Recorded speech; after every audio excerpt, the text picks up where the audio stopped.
Welcome back to my channel. ಹೊಸದಾಗಿ channel ನೋಡ್ತಾ ಇದ್ದರೆ ಸಬ್ಸ್ಕ್ರೈಬ್ ಮಾಡಿಕೊಂಡು ಸಪೋರ್ಟ್ ಮಾಡಿ. ವಾರಾಹಿ ದೇವಿಯ ಆಶೀರ್ವಾದ ಎಲ್ಲರ ಮೇಲೂ ಇರಲಿ ಅಂತ ವಿಡಿಯೋ ಪ್ರಾರಂಭ ಮಾಡ್ತಾ ಇದ್ದೀನಿ. ನಮ್ಮ ಸಮಸ್ಯೆಗಳನ್ನು ಬಗೆಹರಿಸ್ಕೊಳ್ಳೋದಕ್ಕೆ ಶುಕ್ರವಾರ ಅನ್ನುವಂಥದ್ದು ಲಕ್ಷ್ಮಿಯ ವಾರ ಅಂತ ಹೇಳ್ತೀವಿ. ಶ್ರೀ ಮಹಾಲಕ್ಷ್ಮಿಗೆ ಬಹಳ ಇಷ್ಟವಾಗುವಂಥ ಈ ದಿನ ಕಡು ಬಡತನದಲ್ಲಿದ್ದರೂ ಕೂಡ ಅತಿ ಶ್ರೀಮಂತಿಕೆಯಲ್ಲಿದ್ದರೂ ಕೂಡ ಅವರವರ ಸಮಸ್ಯೆಗಳನ್ನು ಬಗೆಹರಿಸ್ಕೊಳ್ಳೋದಕ್ಕೆ ಅಂತಲೇ ಈ ದಿನ ನಾವು ಮುಖ್ಯವಾಗಿ ಶ್ರೀ ಮಹಾಲಕ್ಷ್ಮಿಯನ್ನು ಆರಾಧನೆ ಮಾಡ್ತೀವಿ. ಹಾಗೂ ನಮ್ಮ ಮನೆಯ ಬಾಗಿಲತ್ರ ಈ ಸಣ್ಣ ಕೆಲಸವನ್ನು ಮಾಡ್ಕೊಳ್ತೀವಿ. ನೋಡಿ, ನಾವು ಪ್ರತಿಯೊಬ್ಬರು ಕೂಡ ನಮ್ಮ ಹೊಸ್ತಿಲಿಗೆ ಹಾಗೂ ನಮ್ಮ ಸಿಂಹದ್ವಾರಕ್ಕೆ ಎಷ್ಟೊಂದು ಪ್ರಾಧಾನ್ಯತೆ ಅನ್ನೋದು ಇರುತ್ತಲ್ವ.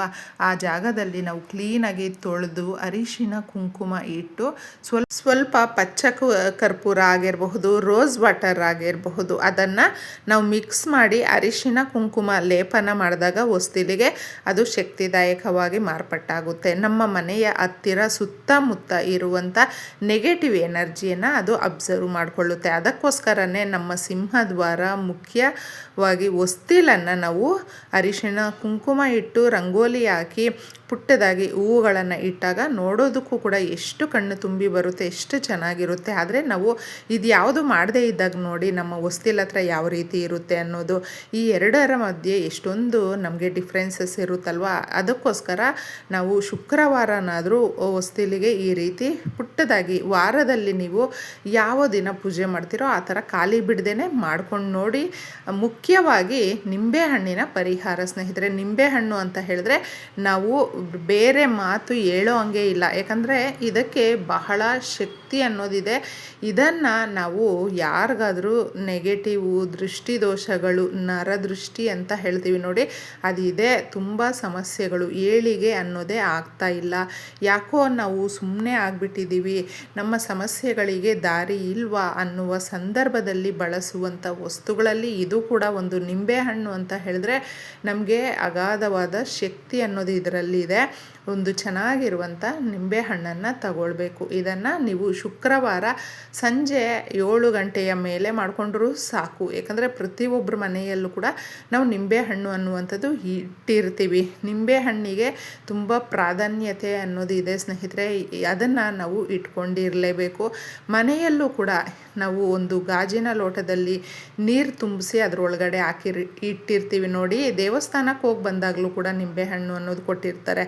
ಅಷ್ಟೊಂದು ಚೆನ್ನಾಗಿರುತ್ತೆ. ನಿಂಬೆಹಣ್ಣು ಯಾವ ಜಾಗದಲ್ಲಿ ಇರುತ್ತೋ ಆ ಜಾಗದಲ್ಲಿ ಸಮಸ್ಯೆಗಳು ಅನ್ನೋದು ಮತ್ತೆ ಮತ್ತೆ ಮರುಕಳಿಸೋದಿಲ್ಲ. ಬರುತ್ತೆ ಸಮಸ್ಯೆಗಳು, ಆದರೆ ಅದನ್ನು ನಿಭಾಯಿಸುವ ಶಕ್ತಿ ಅನ್ನೋದು ನಮಗೆ ಭಗವಂತನು ಕೊಟ್ಟೇ ಕೊಡ್ತಾನೆ. ಅದು ಮತ್ತೆ ರಿಪೀಟ್ ಆಗದೇ ಇರುವಂತೆ ನಮಗೆ ತಡೆಗಟ್ಟುತ್ತೆ. ಯಶಸ್ಸು ಅನ್ನೋದು ತಂದುಕೊಡುತ್ತೆ. ದರಿದ್ರ ಅನ್ನೋದು ದೂರ ಮಾಡುತ್ತೆ. ಕಡು ಬಡತನ ಅನ್ನೋದರಿಂದ ಹಿಡಿದು ಅತಿ ಶ್ರೀಮಂತಿಕೆ, ಧನವಂತರನ್ನಾಗಿ ಮಾಡುತ್ತೆ. ಹಾಗೂ ದುಡ್ಡನ್ನು ಮ್ಯಾಗ್ನೆಟ್ ರೀತಿಯಲ್ಲಿ ಆಕರ್ಷಿಸುವಂಥ ಕೆಲಸ ಈ ವಸ್ತುಗಳು ಮಾಡುತ್ತೆ. ದುಡ್ಡು ಕಾಸಿಗೆ ನಮಗೆ ಕಷ್ಟ ಅನ್ನೋದು ಬರೋದಿಲ್ಲ. ಕಲ್ಲುಪ್ಪಿನ ಪರಿಹಾರ ಬಂದಿದೆ ಕಷ್ಟ ಅಂತ ಹೇಳಿದ್ರೆ ಯಾವುದೋ ಒಂದು ಕಡೆಯಿಂದ, ಯಾವುದೋ ಒಂದು ದಿಕ್ಕಿನಿಂದ ತಪ್ಪದೆ ನಮಗೆ ಪರಿಹಾರ ಅನ್ನೋದು ಸಿಕ್ಕೇ ಸಿಗುತ್ತೆ. ದುಡ್ಡು ಕಾಸು ಒದಗಿ ಬರುತ್ತೆ. ನಮ್ಮ ಸಮಸ್ಯೆಗಳನ್ನು ಪರಿಹಾರದ ಮುಖಾಂತರ ನಾವು ಮಾಡ್ಕೊಳ್ಬಹುದು. ಈ ಪರಿಹಾರಕ್ಕೆ ನಮಗೆ ಬೇಕಾಗಿರುವಂಥ ವಸ್ತುಗಳು ಕೂಡ ಬಹಳ ಸುಲಭವಾಗಿದೆ ಹಾಗೂ ನಮ್ಮ ಮನೆಯಲ್ಲೇ ಇಟ್ಟುಕೊಂಡಿರುವಂಥದ್ದು. ಈ ವಸ್ತುಗಳು ಯಾವತ್ತೂ ಅಷ್ಟೇ ಕಲ್ಲುಪ್ಪನ್ನು ನಾವು ಒಬ್ಬರ ಕೈಗೆ ಕೊಡಬಾರ್ದು ಡೈರೆಕ್ಟಾಗಿ, ಹಾಗೂ ಸಾಲವಾಗಿ ತಗೊಂಡು ಬರಬಾರ್ದು, ಸಾಲವಾಗಿ ಕೊಡಬಾರ್ದು. ಇದನ್ನು ನಾವು ಅಷ್ಟೊಂದು ಮುಖ್ಯವಾಗಿರುತ್ತೆ. ಕಲ್ಲುಪ್ಪನ್ನು ನಾವು ಕೆಳಗಡೆ ಬೀಳಿಸಬಾರ್ದು ಸಂಜೆ ಸಮಯದಲ್ಲಿ. ಇಷ್ಟೆಲ್ಲ ನಾವು ಎಚ್ಚರಿಕೆಯಿಂದ ನಡೆಸ್ಕೊಳ್ತೀವಿ.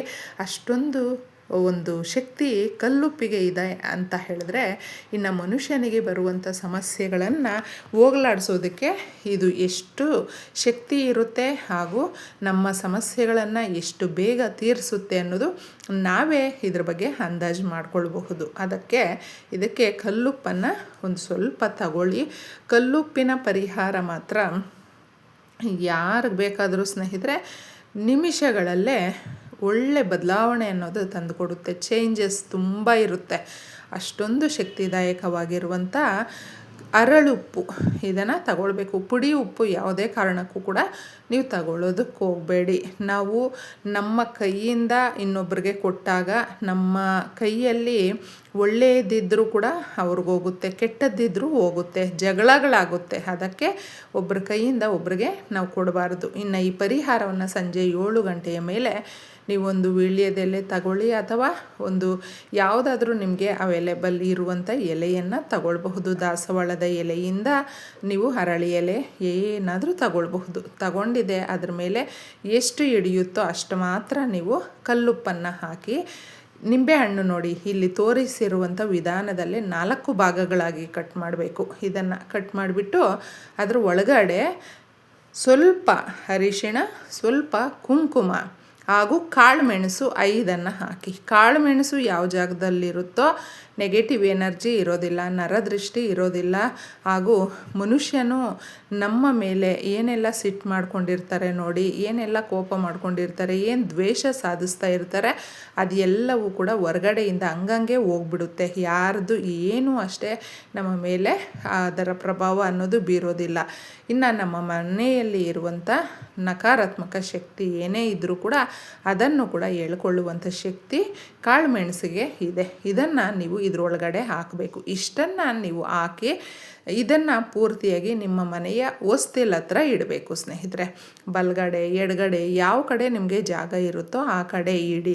ಈ ಥರ ಇಟ್ಟಾಗ ನೀವು ಏನಾಗುತ್ತೆ ಅಂದರೆ ನಿಮ್ಮ ಮನೆಯಲ್ಲಿ ಇರುವಂಥ ಪ್ರತಿಯೊಂದು ನಕಾರಾತ್ಮಕ ಶಕ್ತಿಯನ್ನು ಕೂಡ ಇದು ಎಳ್ಕೊಳ್ಳುತ್ತೆ. ಹಾಗೂ ನಿಮ್ಮ ಮನೆಯ ಹೊರಗಡೆಯಿಂದ ಏನಾದರೂ ಮನೆ ಒಳಗಡೆ ಬರೋದಿದ್ರೂ ಕೂಡ ಅದನ್ನು ಕೂಡ ತಡೆಗಟ್ಟುತ್ತೆ ಅಂತ ಹೇಳಬಹುದು. ಇಷ್ಟು ಈ ಪರಿಹಾರವನ್ನು ನೀವು ಮಾಡಿಕೊಂಡು ಹೊಸ್ತಿಲ ಹತ್ರ ಇಡೋದಕ್ಕೂ ಮುಂಚೆನೇ ಕ್ಲೀನಾಗಿ ಮನೆ ಒಳಗಡೆ ಎಲ್ಲ ಕಡೆ ತೋರಿಸ್ಕೊಂಡು ಬರಬೇಕು. ಇದನ್ನು ಒಂದು ಪ್ಲೇಟಲ್ಲಿ ಇಟ್ಕೊಂಡ್ಬಿಡಿ, ಚೆಲ್ಲದಿರ ಪ್ಲೇಟ್ ಮೇಲೆ ಎಲೆ ಹಾಕ್ಬಿಟ್ಟು ಕಲ್ಲುಪ್ಪನ್ನು ಹಾಕಿ ಈ ಒಂದು ನಿಂಬೆಹಣ್ಣನ್ನು ಕಟ್ ಮಾಡಿ ಅರಿಶಿಣ, ಕುಂಕುಮ ಹಾಗೂ ಸ್ವಲ್ಪ 5 ಕಾಳುಮೆಣಸನ್ನು ಇದರೊಳಗಡೆ ಇಟ್ಟಿರ್ತೀರ. ಮನೆ ಒಳಗಡೆ ಎಲ್ಲ ಕಡೆ ತೋರಿಸ್ಕೊಂಡಿದ್ದೆ ಬಂದು ಕ್ಲೀನಾಗಿ ಹೊಸ್ತಿಲ ಹತ್ರ ಇಡಬೇಕು. ಈ ಥರ ಇಟ್ಟು ಒಂದು ಸ್ವಲ್ಪ ಹೊತ್ತು ನಿಮ್ಮ ಮೇನ್ ಡೋರು ಓಪನ್ನಲ್ಲೇ ಇರಲಿ. ಇಟ್ಟು ಕೇಳ್ಕೊಳ್ಳಿ, ಒಂದು ಹತ್ರ ಕೂತ್ಕೊಂಡು ನಮಗೆ ಈ ರೀತಿ ನಮ್ಮ ಮನೆಯಲ್ಲಿ ಬಡತನ ಇದೆ, ಹಣಕಾಸಿಗೆ ಸಮಸ್ಯೆ ಇದೆ, ನೆಮ್ಮದಿ ಇಲ್ಲ, ಇದನ್ನು ಏನಿದೆಯೋ ಅದನ್ನು ಕೇಳಿಕೊಂಡು ರಾತ್ರಿ ಎಲ್ಲ ಅದನ್ನು ಹಾಗೆ ಬಿಟ್ಟುಬಿಡಬೇಕು.